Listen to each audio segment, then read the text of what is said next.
تو میں یہ کہہ رہا تھا کہ موت ہے نا اور نفس پر ہی سارا جو ہے یہ معاملہ جو ہے بکھرا ہوا ہے. کوئی جو ہے اس مجلس کا قائل ہے کوئی نہیں ہے, کوئی قرآن خوانی کا قائل ہے کوئی نہیں ہے, کوئی جو ہے اصالہ ثواب کا قائل ہے کوئی نہیں ہے. یہ سارا نفس کہتے کس کو ہے, اس کو ہمیں اور آپ کو سمجھنے کی ضرورت ہے. تو قرآن کو کبھی بھی ڈکشنری اور لغت سے نہیں سمجھا جا سکتا. قرآن کو اگر کوئی ڈکشنری سے سمجھنے کی کوشش کرتا ہے تو یہ وہی لوگ ہیں جن کے بارے میں قرآن ہی کہتا ہے یضل بہ کثیرا. جو قرآن کو ڈکشنری اور لغت سے سمجھنا چاہتا ہے وہ قرآن پڑھ کے گمراہ ہو جاتا ہے. تو قرآن کو سمجھنے کے لیے ڈکشنری اور لغت کا سہارا نہ لیجئے, بلکہ قرآن کو سمجھنے کے لیے آپ کو مصطفیٰ کریم کا سہارا, مصطفیٰ کریم سے سمجھنا ہوگا. اس لیے وہ بہتر جانتے ہیں. ارے ہم تو نہ عربی ہیں اور ہم تو 1500 سال بعد والے ہیں اور ہماری زبان بھی عربی نہیں ہے. جب قرآن نازل ہوا تو عرب میں نازل ہوا اور ان کے بیچ میں نازل ہوا جو بڑے بڑے فصیح اور بلیغ تھے, عربی داں تھے, وہ نہ سمجھ سکے صاحب. جب روزے کی آیت نازل ہوئی تھی ہے نا, تو اس میں 2 لفظ قرآن میں ہے نا, اس لفظ کو صحابہ جو ہے جو اس کی مراد تھی وہ نہ سمجھ سکے. تو میں یہ بتانا چاہتا ہوں, بہت لمبا واقعہ ہے, لیکن میں یہ بتانا چاہتا ہوں کہ جو عربی نسل ہے ان کی زبان میں قرآن نازل ہو رہا ہے تو وہ نہ سمجھ سکے, تو آخر آقا صلی اللہ علیہ وسلم نے فرمایا صحابہ جو تم نے سمجھا ہے وہ مراد نہیں ہے, بلکہ اصل میں اس آیت کا مطلب یہ ہے آقا نے سمجھایا پھر صحابہ. اس لیے قرآن کو ڈکشنری سے نہ سمجھیے. آج جو اتنی گمراہیت پھیل رہی ہے وہ اسی وجہ سے. کیوں؟ اس لیے کہ وہ ڈکشنری اور جو ہے لغت سے قرآن کو سمجھنے کی کوشش کر رہا ہے. قرآن ڈکشنری اور لغت سے سمجھنے والی چیز نہیں ہے نا. تو قرآن میں اللہ نے نفس کی بات کی ہے, نفس کو موت کا مزہ چکھنا ہے. اور نفس کیا ہے آپ خوب جانتے ہیں, نفس ہی ہے جو انسان کو شرابی بنا دیتا ہے, نفس ہی ہے جو انسان کو گنہگار بنا دیتا ہے, نفس ہی ہے جو انسان کو تاش کے پتی تک پہنچا دیتا ہے. یہ نفس ہے جو انسان کو گناہوں کے دلدل میں پھنسا دیتا ہے. اس لیے اسلام جو ہے اس جو بتا رہا ہے ارے جو تم کو گناہوں کے دلدل میں لے جانے والا ہے اس کو اتنی مہلت ہی نہ دو کہ وہ تمہیں گنہگار بنا دے. اس سے پہلے کہ وہ تمہیں گناہوں کے دلدل میں ڈالے, اس سے پہلے اس نفس کو تم موت کی نیند سلا دو. موت کی نیند سلا دو گے تو سراپا روحانی ہو جاؤ گے, اور جو روحانی ہوتا ہے وہ زمین پر بھی زندہ ہوتا ہے اور وہ زمین میں. اس لیے اس کو سمجھنے کی ضرورت ہے نا. نفس کو ماریے, نفس کو ختم کیجئے. اور نفس کیا ہے, وہ کیسے ختم ہوتا ہے نا. نفس ختم ہونے کے لیے آپ دیکھیے بزرگوں کو پڑھیے, ان کی تاریخ کو پڑھیے آپ تو سمجھ میں آئے گا. یہ جو 12 سال تک جو ہے خلوت میں بیٹھنا, نہ کھانا نہ پینا, یہ سب کیا تھا بزرگوں کا. یہی موت کو, یہی نفس کو موت کی نیند سلانا تھا. یہ بہت عقل مند لوگ تھے. ابھی میں اکثر ایک واقعہ سنایا کرتا تھا, اب وہ آ گیا تو میں سنا دوں. سید صاحب دیکھیے گا, یہی قانون شریعت کے مصنف حضرت مولانا شمس الدین, اس وقت وہ ٹانڈا میں پڑھایا کرتے تھے. ان کی ظاہری زندگی کی بات کر رہا ہوں.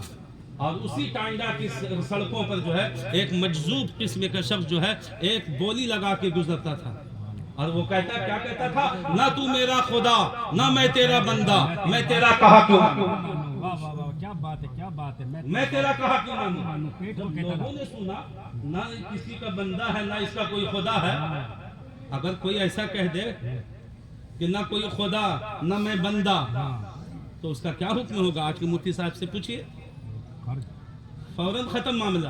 لیکن یہ پہلے کے مفتی تھے ہے نا. وہ آج کے مفتی جو ہے اکثر مفت کے مفتی ہیں, پہلے والے افتاء سے تھے, پہلے والے افتاء سے تھے. اس لیے انہوں نے جب لوگوں نے آگے شکایت کی کہ حضرت ایک شخص ہے جو آپ ہی کے شہر میں جو ہے گلیوں میں گھومتا ہے اور یہ نعرہ لگاتا ہے, اس کا کیا حکم ہے. یہ مفت والے مفتی نہیں تھے کہ فلاں قدم اٹھایا کر دیا کافر ہو گیا. انہوں نے کہا کہ نہ ایسا نہیں، پہلے بولنے والے کو لا، ہاں پہلے بولنے والے کو لا، پہلے اس کی مراد معلوم کریں، وہ کہتا کیا ہے، اس کے کہنے کا مقصد کیا ہے۔ بولا ٹھیک ہے حضرت لے آؤں گا، روز آتا ہے، روز نہ چکر کاٹتا ہے، پھر دوسرے دن وہی، نہ تو میرا خدا نہ میں تیرا بندہ، میں تیرا کہاں کیوں مانوں، پکڑا لوگوں نے۔ جس کو لوگ مجنون اور پاگل کہہ رہے تھے، اور جب پکڑا تو پوچھا اس بندے نے کیا بات ہے، کہا چلو تمہیں عالم دین مولانا شمس الدین جعفری جونپوری نے تمہیں بلایا ہے۔ مولانا کا نام سنتے ہی سپٹ گئے وہ، بولا اچھا عالم دین نے بلایا۔ دیکھو کس قدر عالم کی جو ہے قدر ہے، زمانہ اسے پاگل کہہ رہا ہے، لیکن جب ایک عالم کی بات کی گئی تو سب سے بڑا ہوشیار معلوم ہوا۔ کھڑا ہو گیا، ٹھیک ہے چلیے بھائی، لے کر کے گئے، کہا حضرت یہی وہ شخص ہے۔ تو انہوں نے کہا کہ بھائی یہ لوگ جیسا کہہ رہے ہیں کیا تم ویسے ہی بولتے ہو؟ کہا حضور جھوٹ بولنے کی عادت نہیں ہے، جو کھلے میدان میں بولتا ہوں وہی بند کمرے میں بولتا ہوں، اور جو بند کمرے میں بولتا ہوں وہی کھلے میدان میں۔ کیا مطلب، تم کیوں ایسا کہتے ہو؟ تو کہا حضور اب یہ وجہ بتانے کے لیے میں اکیلے میں بتاؤں گا، ان سب کو باہر کیجئے پہلے۔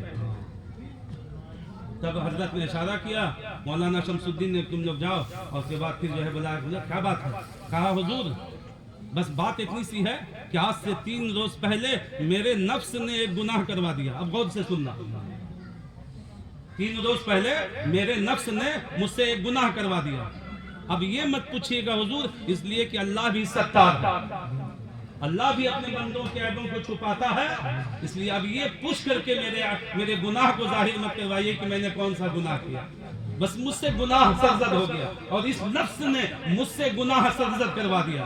نفس کی ہی کا تو کام ہے نا گناہگار بنانا، یہی تو شرابی بناتا ہے، یہی تو ماں باپ کا نافرمان بناتا ہے، یہی تو گناہوں کے دلدل میں دھساتا ہے۔ اسی نفس نے مجھ سے ایک گناہ کروا دیا 3 روز پہلے، اور گناہ جب مجھ سے سرزد ہو گیا تو میں نے اپنے نفس سے کہا اچھا تو نے مجھ سے گناہ کروایا ہے، اب دیکھ میں تجھے موت کی نیند سلا دوں گا، اور جب تک تجھے موت کی نیند نہیں سلاؤں گا اس وقت تک میں چین نہیں دوں گا۔ سبحان اللہ بے شک۔ کہا کیا مطلب؟ کہا اس دن سے 3 روز سے میں نے اپنے نفس سے کہہ دیا ہے اب دیکھ، اب نہ تجھے کھانا دوں گا اور نہ تجھے پانی دوں گا، تو تڑپتا رہے گا، تو بھوک سے مرتا رہے گا، پیاس سے لرزتا رہے گا، نہ تجھے میں کھانا دوں گا نہ پانی دوں گا، اور اس کی بنیاد پر تو مر جائے گا۔ آج 3 روز ہو گیا حضرت، نہ میں نے کھایا ہے نہ میں نے پیا ہے، اور بھوک و پیاس کی بنیاد پر جو ہے یہ نفس مجھ سے کہتا ہے کھانا دے دے پانی دے دے، میں کہتا ہوں تو ہوتا کون ہے؟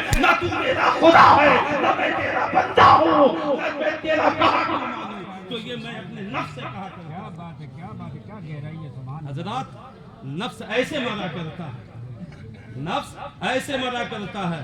ہمارے صابر پیا 12 برس تک بھوکے ویسے ہی نہیں رہے، انہوں نے ان تمام اولیاء اللہ نے نفس کو قتل کیا، نفس کو۔ تو جب اسے مرنا ہی ہے تو اس سے پہلے کیوں نہ مار دیں کہ شرابی ہو جائیں، اس سے پہلے کیوں نہ مار دیں کہ جواری ہو جائے، اس سے پہلے کیوں نہ مار دیں کہ ماں باپ کے نافرمان ہو جائے، اس سے پہلے کیوں نہ مار دیں احکام خداوندیہ اور شریعت محمدیہ سے الگ تھلگ ہو جائے، اس سے پہلے کہ یہ منحوس گناہوں کے دلدل میں پھنسا ہے، اس نفس کو پہلے ہی مار ڈالو۔ جب تمہارا نفس مر جائے گا تو تمہارا سراپا جسم جو ہے روحانی ہو جائے گا، اور روح پر موت نہیں آتی، روح یہاں بھی زندہ رہتی ہے اور روح وہاں بھی زندہ رہتی ہے۔ یہی وجہ ہے دوستو، یہی وجہ ہے کہ ایک انگریز پوری دنیا میں گردش کیا، اور گھومنے کے بعد جب وہ اپنے ملک پہنچا تو ملک والے ملنے کے لیے آئے، بہت بڑا سائنسداں تھا۔ جب اپنے ملک میں پہنچا بولا یار تو نے پوری دنیا کا سیر کیا، سب سے عجیب چیز کہاں پائی؟ سب سے عجیب چیز کہاں پائی؟ جانتے ہیں کیا کہہ رہا ہے؟ اس نے کہا کہ یار سب سے جو تعجب خیز اور سب سے عجوبہ چیز جو پائی وہ ملک ہندوستان میں پائی۔ بڑا حیرت سب کو ہوئی ہے کہ وہاں ہے ہی کیا ہے، سے بڑے بڑے ایک شہر پڑے ہوئے ہیں، اور یہ کہہ رہا ہے ہندوستان میں پایا۔ بولا اچھا ہندوستان؟ بولا ہاں بولا کیا؟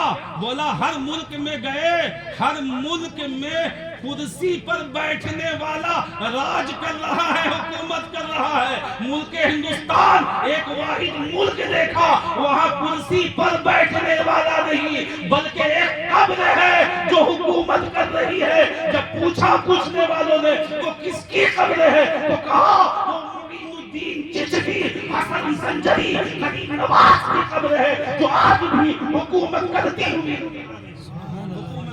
نظر آ رہی ہے۔ حضرات یہ وہ تھے جنہوں نے اپنے نفس کو مارا تھا۔ تو جب نفس مر جاتا ہے تو کیا زمین پر اور کیا زمین میں دونوں برابر ہوتا ہے۔ اس لیے میرے دوستو